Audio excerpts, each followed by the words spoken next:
and asylum law, because of my situation, thought we can't have a situation where Edward Snowden uh, ends up in a position like Chelsea Manning and is used as a general deterrent to other whistleblowers stepping forward.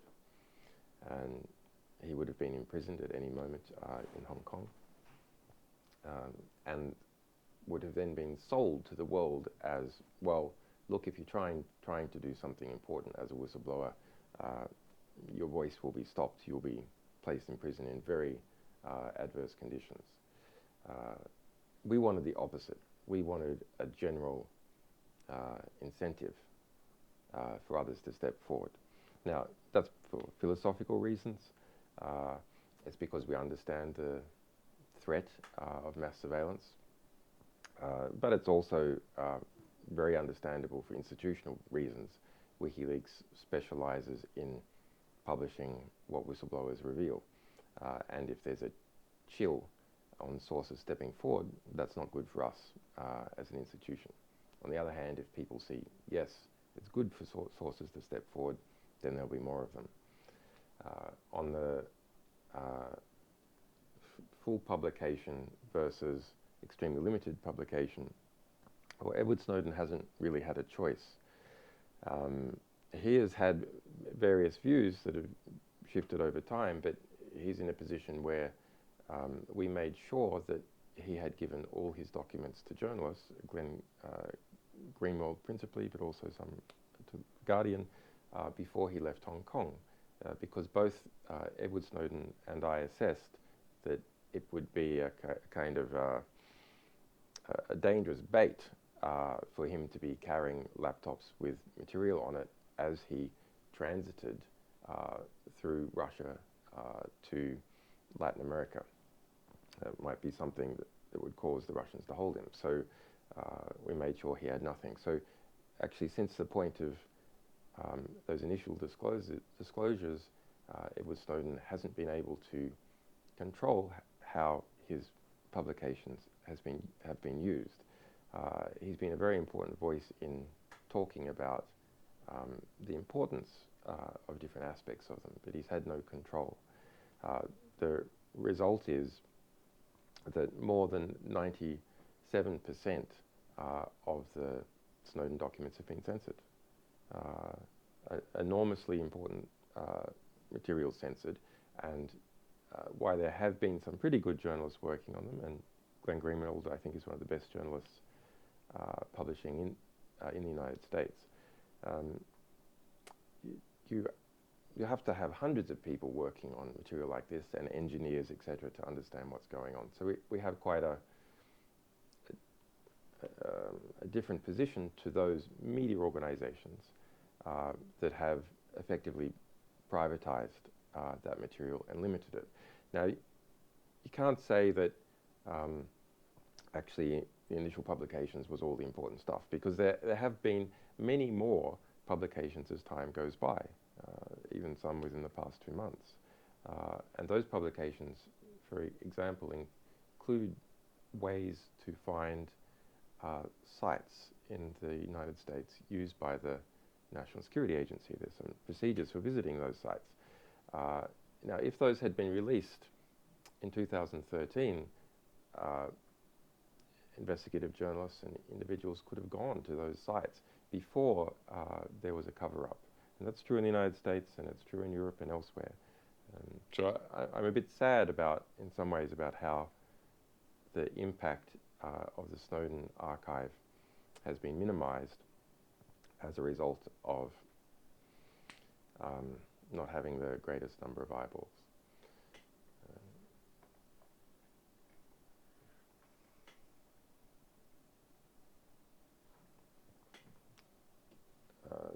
Too many people in the overall general public have the mindset, if I have nothing to hide, then I have nothing to fear in regards to privacy. This is absolutely false. I'm reading question.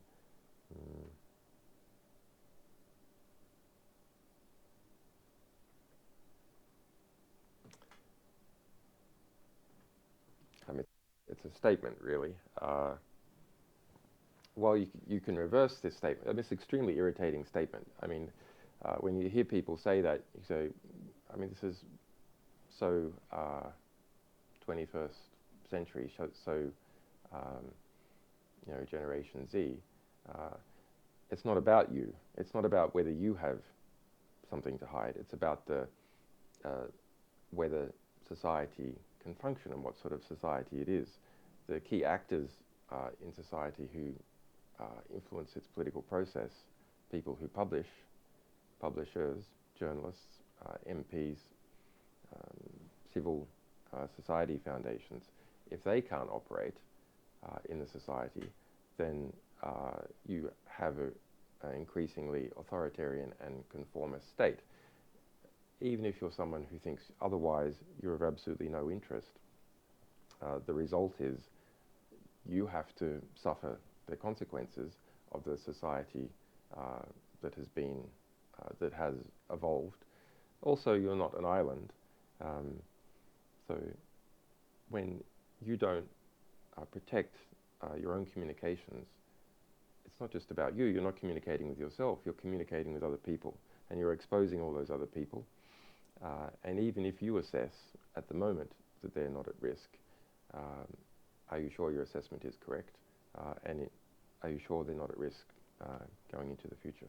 I think the biggest problem with mass surveillance actually is that the knowledge of mass surveillance and fear about it produces intense conformity. So people start censoring their own conversations, and eventually they start censoring their own thoughts. So it's not enough to create fears about mass surveillance. One, at the same time, has to create understanding of how to avoid mass surveillance, or understanding that at the moment, most of the mass surveillance authorities, like the National Security Agency and the organs it feeds, are pretty incompetent. That can change as artificial intelligence merges with mass surveillance, where those data streams from the NSA and PRISM program are massaged by artificial intelligence.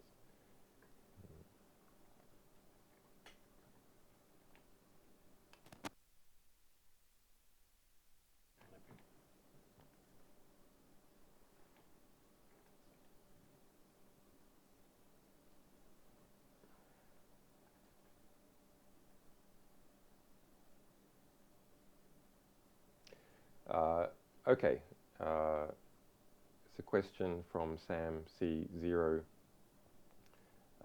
And have you seen the WikiLeaks post on Twitter saying that they're thinking about making a list of every verified Twitter user, complete with full name, addresses, phone numbers? Seems a bit silly to me. Well, of course we didn't. It's a false story. WikiLeaks never posted any such thing on Twitter. The primary WikiLeaks support group, WikiLeaks Task Force, said we are thinking about creating what data points are needed to create a map of ingredients, a map of predictors to understand the relationships between people who are involved in influencing on Twitter. So verified users are influential, who influences those users. But that's a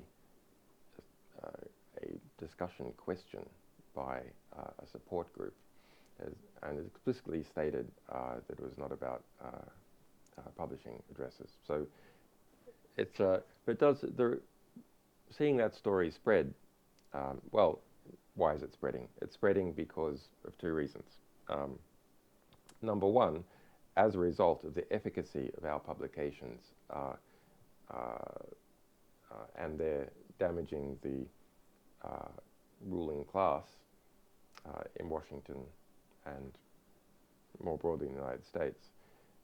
There's a desire to reduce our reputation in the establishment press. And so those things are grabbed onto, taken out of context, and promoted. There is a second reason which is pretty interesting. And the second reason at least it's my analysis, that this is the second reason, is that there exists a two-level class hierarchy on Twitter. So people with blue ticks, people without blue ticks. There's about 230,000 with blue ticks, and they correspond to something like about 30% of those people who would consider themselves to be members of the establishment in the English-speaking countries. So those are MPs, journalists, CEOs, etc. People who are representative in some way and therefore have a need to interface with the public. So about a third of those types, in particular the younger and more upcoming ones, are on Twitter. And they have blue ticks. So you have here both an identity phenomenon, where someone is branded with identity of a blue tick, and so an identity politics emerging in this group, and also a class phenomenon. And so the recontextualization of the WikiLeaks task force discussion point into a threat against this identity group was then widely spread by that identity group and lined up fairly neatly with the politics of something like maybe 80% of that identity group. It's quite interesting. You think about this new emerging identity class. Well, it has a quality within the blue tick class. That is, you have a blue tick or you don't. And then a number of followers. And so such metrics looking at what the relationships are between those people in the blue tick identity class and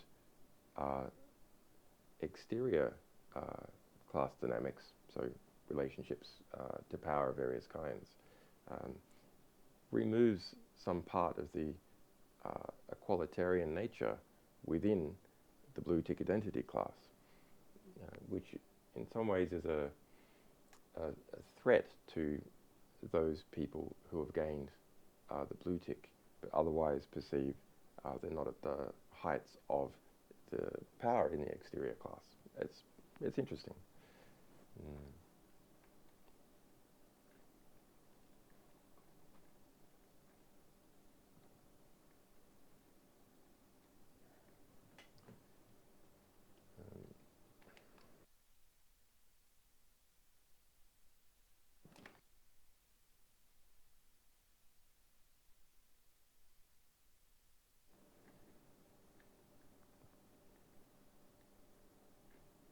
It's a bit difficult to pick. The points on these questions are changing extremely rapidly, so it's a little hard to respond to them all in order.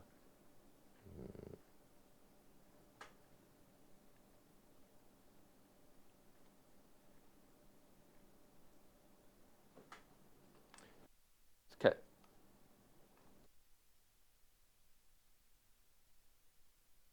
I'm going to just go to the bottom of these questions because they're changing to scoring quite quickly. So there's a question about that I said in August that we have some information on the Republican campaign, but it's from the point of view of investigative journalists, it's pretty difficult to deal with, to compete with what Donald Trump simply what he says. So yes, we did. We received a couple of company registration extracts, and then our team looked at them, and they were already public. So it was already public information. And WikiLeaks specializes in the publication of information that's not yet public.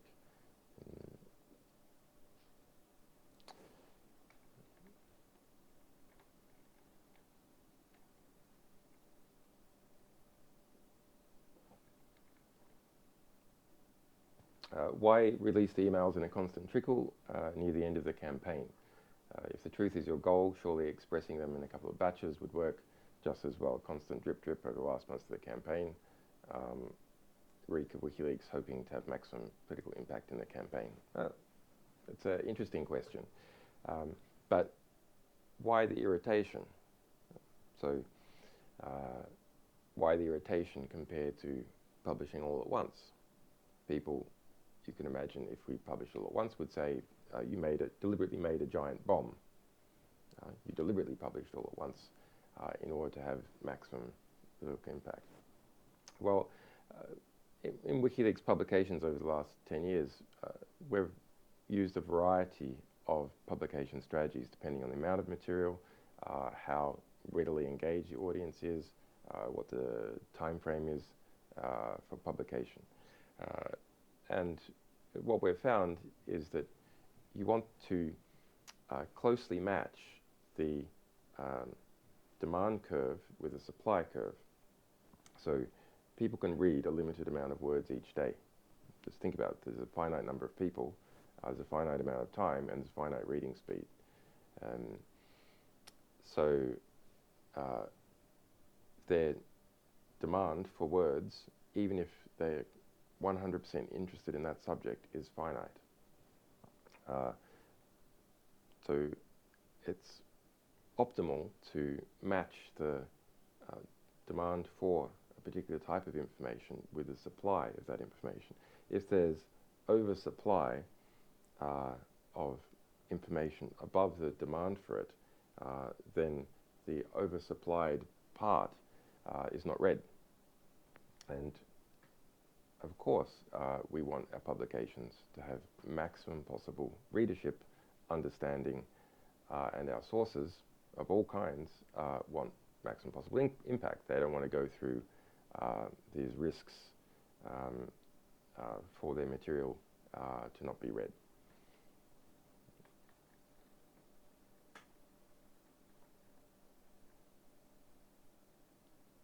I have to say, on the strategy of our publication across with our US election related documents, we're pretty proud of it, actually. There was limited time, limited resources. Yes, we could have done things slightly differently if we had more money, more staff, etc. But within our resource constraints, we put together, I think, a pretty kick-ass publishing schedule designed to maximize uptake, readership, engagement, and knowledge extraction from our publications, designed deliberately to make it hard to spin what we were publishing. What do I mean by that? Well, in this particular case, we have the Democratic campaign of Hillary Clinton and her associated media allies doing everything they could to spin what we were publishing. And I know how this works. If there's knowledge that WikiLeaks is going to be publishing, say, over a month-long period, then a crisis team is set up. We've had a number of those WikiLeaks war rooms and crisis teams set up against us by different governments and companies, Bank of America to the Pentagon, the State Department. And they get ready each morning, wait for our publication, and then they try and spin it. So insofar as our publications are at all predictable, that spin can be lined up ahead of time, and those war rooms can be resourced.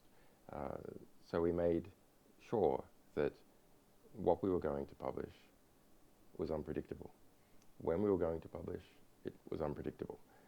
How much we were going to publish each day was unpredictable. That we had both a human element looking closely at what was happening with the news and finds on Reddit and so on, and an algorithm which also introduced cryptographically secure noise into publication decisions in relation to amounts and timings, and making that decision on the fly, not a month ahead of time with a schedule all planned out. Why? Because if we were hacked, we didn't want, in this case, our algorithm, the stochastic terminator, its programmatic output to be known in advance, because that would permit the Clinton campaign and others to attempt to counterspin our publications at each moment. And we want our publications to be as unspun as possible.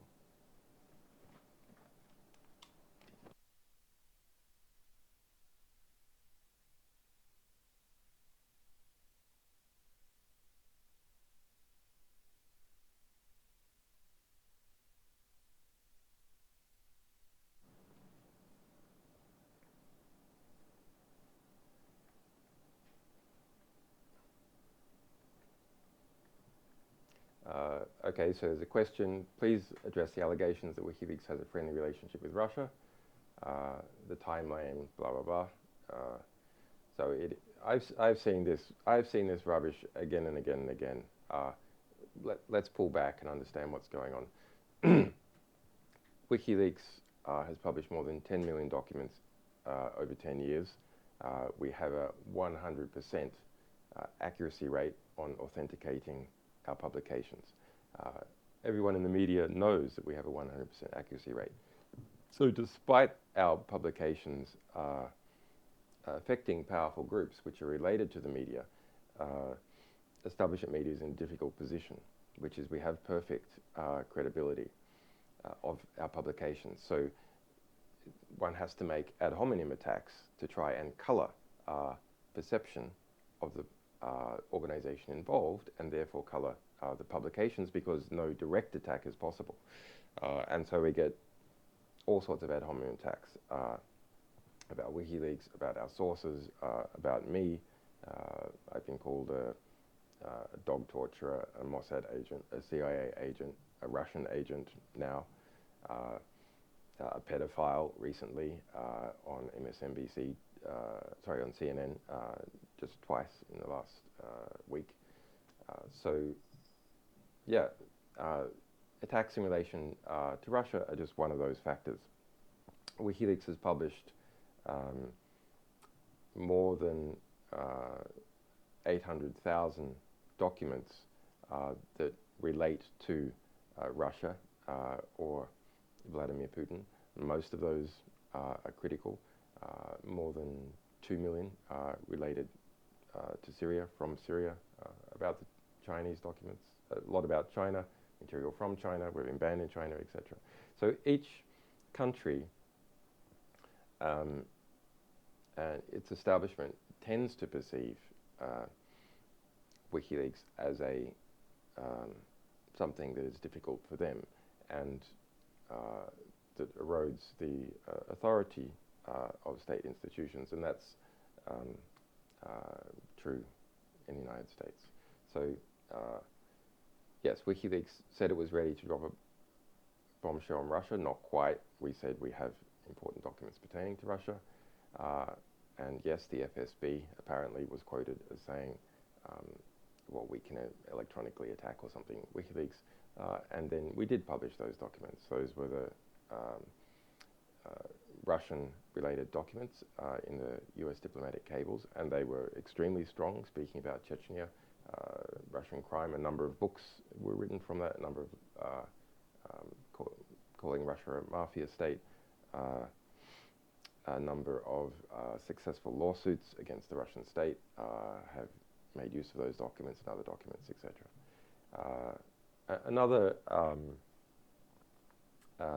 Another common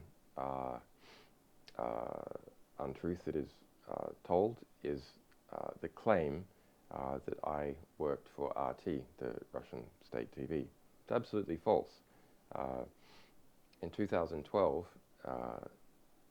we set up a production company, and our production company worked with Dartmouth Films, a UK production company, and a distributor whose name I can't, Journeyman Pictures, and 12 episodes were filmed of me interviewing people. It was called The World Tomorrow.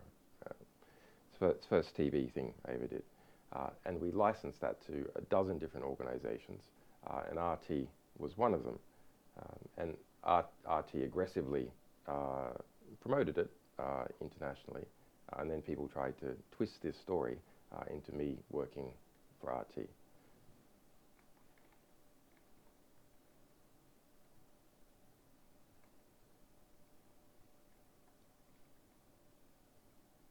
Question, am I in direct control, editor, author of WikiLeaks.org, WikiLeaks Twitter, WikiLeaks Task Force, etc., etc. Why the change in tone? Well, those accounts are maintained by a number of people, including me. I am the editor and publisher of WikiLeaks, so formally I have all the control, blame, and responsibility, and unearned credit for what we do. Yes, of course, if there's a difficult situation at the embassy or the internet is cut off, it changes, if you like, the amount of the speed at which I can have input into the rest of the team. So you might see a slight shift, but I have full confidence in my people. I mean, they've gone through hell and back with me. They're really tough, smart people. Incidentally, when you look at how tough they are, so when my internet was cut off here, and there's also problems with radio signals coming out of this embassy, it was a difficult time, lots of pressure, and lots of pressure on WikiLeaks itself. So that's a situation like, if you like, troops are losing their commander during the middle of a battle with bombs raining down on them. What usually happens to troops like that? Well, they'll scatter, they get scared, they go home, they get careless. But not our people. Middle of that battle, lots of political, ideological attacks, smears, having more difficult contact with me. No, we didn't even lose a single day in our publications as a result. And that comes about because of planning and because of the experience and robustness of the staff of WikiLeaks. And exterior support also, of course, keeps our spirits up.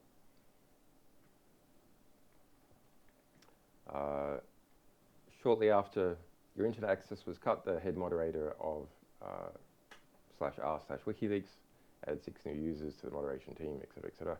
We don't know anything about who's moderating Reddit. Reddit has, as most of you will know, censored things from time to time. It's owned by Condé Nast. It is perhaps the place for the traditional media, which is owned by the traditional media, or media holding, which has the greatest freedom of expression, but Reddit is not free from censorship. We've seen that many times. On the other hand, it's fairly easy for people to constantly repost things that are being censored.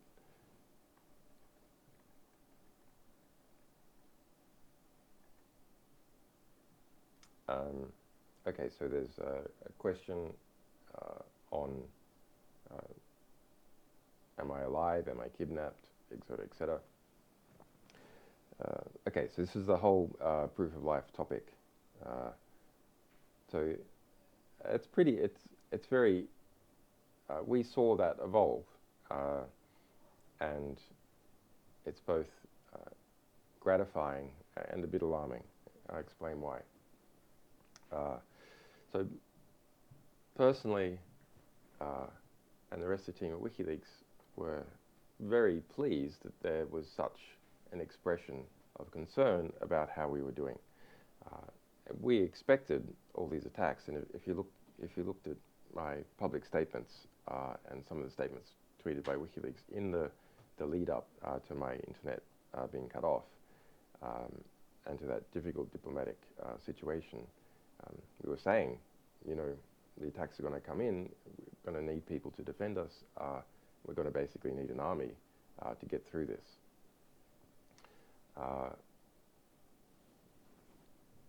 And then the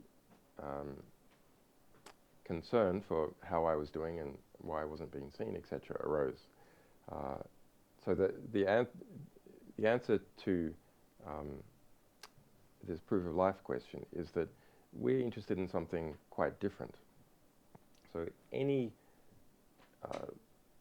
that we did that claimed to be some kind of proof of life would be to set the precedent on what a reduction, what mechanism could be used to reduce concern.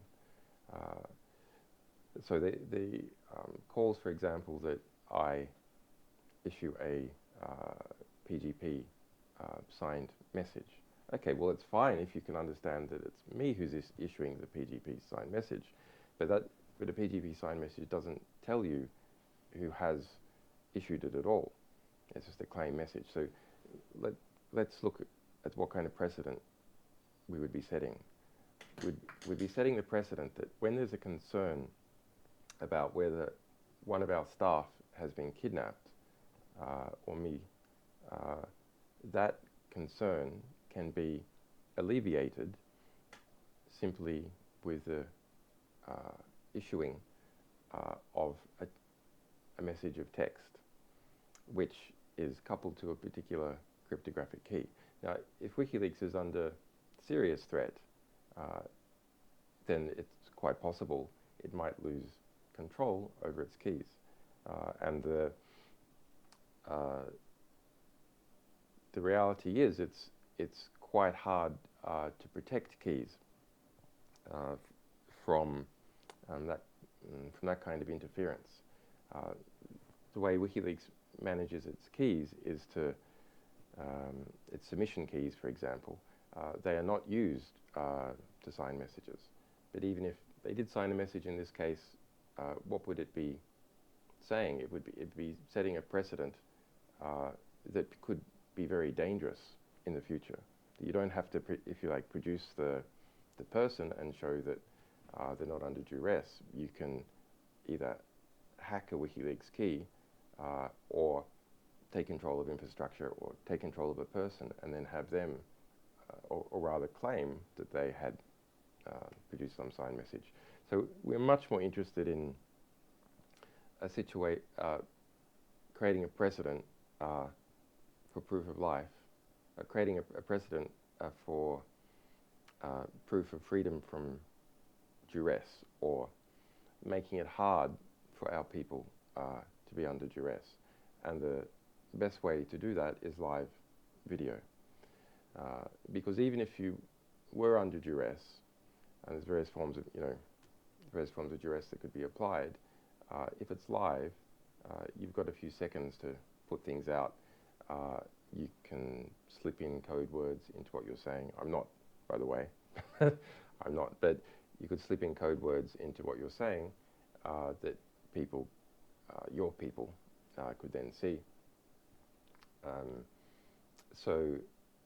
Yes, I'm alive and free from duress, but I am in a very difficult situation. I have been for 6 years. Let's not think that I'm not in a difficult situation. As I explained, this embassy is surrounded by a high-tech police operation, intelligence operation. It's a really difficult situation. Haven't seen the sunlight in 4.5 years. It's a tough situation. I'm tough, but you know, you should be concerned about the situation. And what we had hoped is that those people concerned with my safety would direct their attention to those people who are responsible for the situation. That's the UK government, the US government, and the Ecuadorian government. Now, some of you did, and that's quite possibly why the internet was put back on, because of that expression of concern. But when the concern became very prominent, the result was a black PR campaign try to infest the concern and take it off somewhere else, and largely succeeded. That was very interesting to watch and play out. What happened? Fabricated messages claiming to be from our staff were posted on 4chan, on Reddit, etc., on videos claiming to be from Anonymous. Completely fabricated. Dozens of them. And what was their intent? What were they calling for? They were calling for people to not trust WikiLeaks, to not give it leaks, and to not give it funds. I mean, it's obvious who benefits from the production of such a black PR campaign, and it should be obvious in hindsight to all those people who are trying to support me that those type of messages were deliberately intended to undermine WikiLeaks and in fact undermine my support. So just if this sort of thing happens in the future, think to yourselves, is what is claimed undermining the ability for WikiLeaks to operate, the ability for it to get new information, and the ability of it to financially support itself? And if the answer is yes, then you should be extremely skeptical about what the claim is. Okay. But we are, having seen how concern for us can be manipulated and misled, but also the degree of concern, we now have a game plan for if this kind of thing happens again, and pleasantly confident about the kind of worldwide support we can get if we get a similar type of attack again in the future. And yeah, once again, yeah, you can see that I'm speaking and maybe apparently sane, but don't reduce your concern. I am in a difficult situation. That's a reality. But the difficulty of the situation is well expressed on justiceforassange.com, the UN findings, etc. WikiLeaks itself is also, its staff are in a difficult situation, constantly spied upon, harassed, etc. So yeah, support us now. Don't wait until we are in a difficult situation that might be difficult to get out of. Make sure we're strong now, going into difficult situations as a result of what we publish.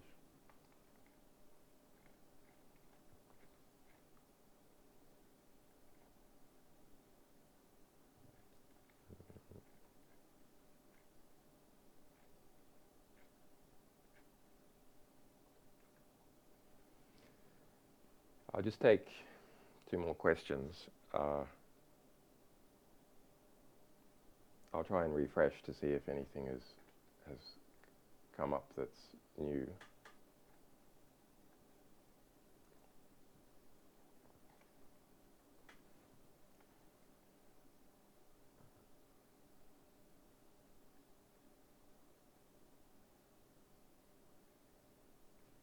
There's a question at the top about collateral murder and supercomputer time.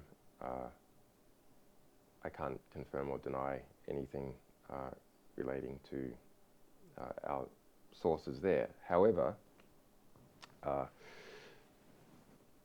yes, there is a disappeared video, and that video is on the Guarani massacre. Over 80 children killed in a US airstrike in Afghanistan, and more than 100 people. Quite a serious video. And you can, if you search for Assange affidavit, you read an affidavit about how Sweden conducted an intelligence operation on September 27th, 2010, to seize 3 laptops, not the highest security laptops, backup laptops that were encrypted, but which ended up being the only copy that we had of that video. We had other copies, and they were also attacked. So it's a great, a great sadness from us that this terrible proof of a war crime has been possibly lost to history as a result of very difficult attacks on us. It's something that we're a lot less susceptible to now because we have a bigger infrastructure.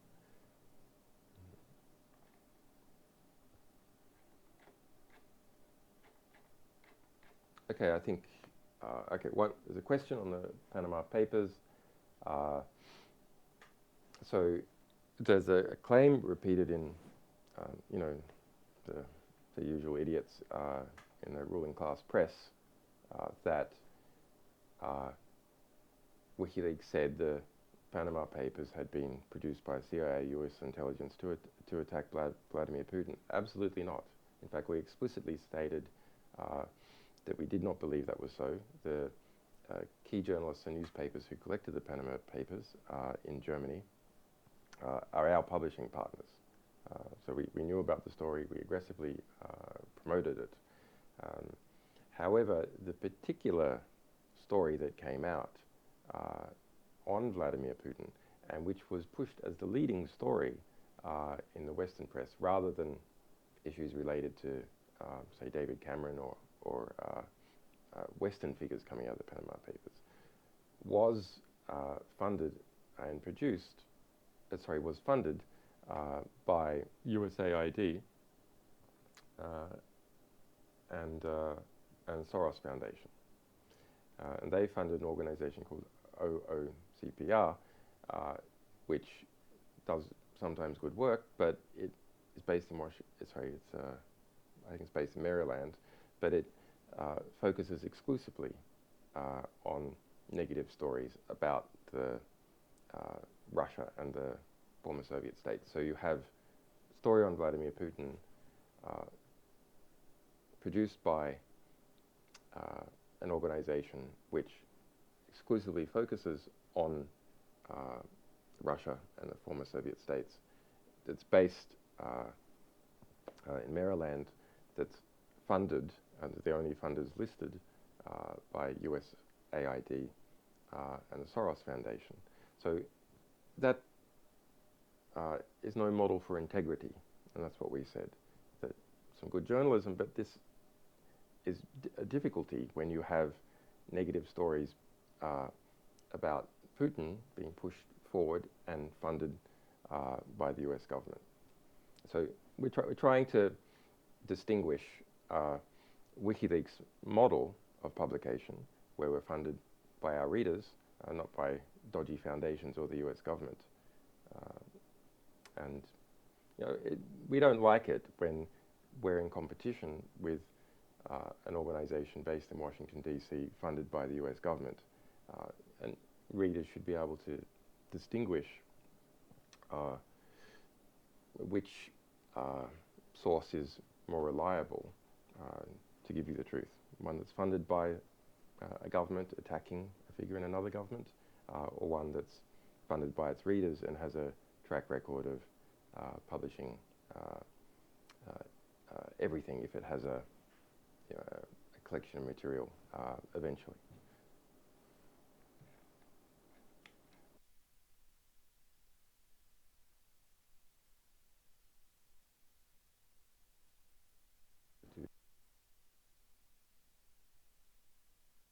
Okay, there's some people saying I should,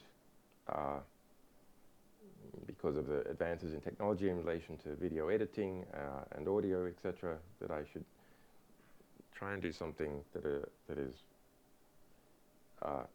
establishes what I'm saying now, as opposed to these questions were planted and said from some time ago. Well, I have to say, it is a little bit silly. Not in relation to us being under pressure. We have been under a lot of pressure, but we're very good at resisting pressure. But in relation to whether I'm alive or kidnapped, actually it is a bit silly. So if you look at people like John Pilger, for example, long-term friend of mine, runs my defence fund, is a famously brave investigative reporter. My lawyers, close friends, people like Laurie Love, the Ecuadorian government. If you think about the number of people who would actually have to conspire and the amount of work that would have to be done to produce these false images, there's too many. That's a social proof, and to understand that, one needs to look at the costs and understand the costs involved in trying to pull together all those people and trying to keep a lid on them and engage in all this kind of fabrication technology, which does not yet exist in a capacity, as far as anyone can tell, in a capacity to do what is done. To do all that, that's the cost. And then, but for what benefit? That's an interesting question. So in thinking about real-time proof of life, well, intellectually the most interesting one is to take the most recent block in the blockchain, in the Bitcoin blockchain, give the number and at least 8 digits or something of the hash, and then maybe to spell out this hash by sign language. That's kind of intellectually entertaining, but what is the problem with it? Well, let's see if I can get a recent hash. While it's intellectually entertaining, the problem with it is this: it's very complicated, the underlying technology, and so it has the same flaw that sophisticated voting machines have, cryptographic voting machines, which is the average person can't understand whether the security claims are in fact borne out. Now, experts might be able to, but the average person can't. And so then you're back to a social proof. Does the average person trust the expert? And then how do they know that those experts are really experts that haven't been compromised? So in fact, while it's intellectually entertaining, it's not at all a good type of proof of currency.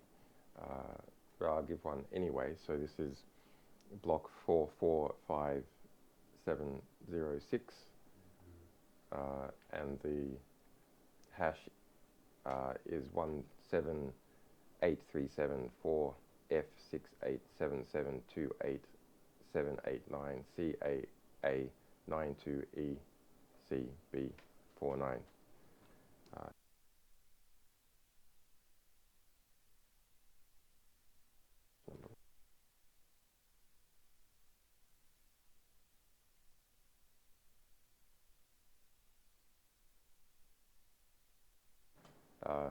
Okay, I think I made a mistake in the block number, which is going to drive everyone crazy. So the block number 447506.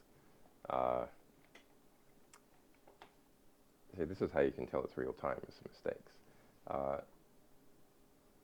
Hash 1783748F687272889CAA92ECB49. Okay, intellectually entertaining. You don't actually have to read out the whole hash number. Maybe 8 digits or something combined with a block number would be enough to show currency within a 10-minute hour period, something like that. But actually, the better way to show currency is news that can be widely checked, is widely spread, and is unpredictable before it happens.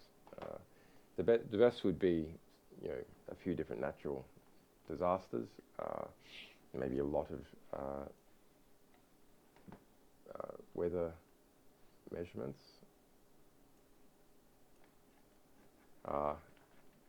and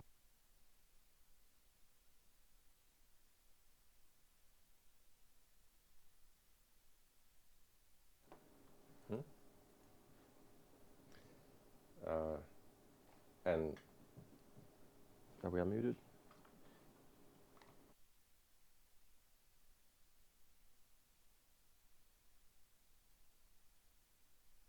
Uh, yeah. Otherwise you need something that's not easily predicted and which can be widely checked or was widely seen at the time. And a good example of that is sports scores. So, for example, the New Orleans Pelicans versus the NY Kicks, 110 to 96. Oklahoma 109 versus 94 Chicago. Dallas 92 versus 101 for Minnesota. Okay, so that can give you currency. Um, in terms of any future precedent,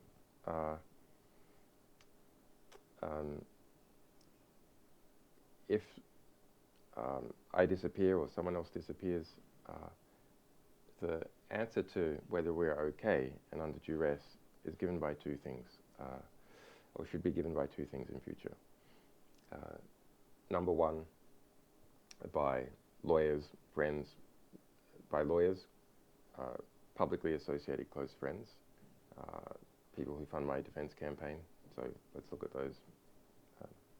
John Pilger, the Courage Foundation, people associated with it, by lawyers such as Jennifer Robinson, Margaret Ratner in the United States, Melinda Taylor, and the ability to do live interactive video where someone, even though theoretically they could be under duress, can interject in the stream quickly to say such a thing, or to, give a variety of messages in a live way, which each one is not comprehensible at the time that it is said, but the last one, if you like, provides the conceptual key to decrypt them. I'm not doing this now. I'm not doing this now. So, yeah, I very much appreciate the support. It had some good effects.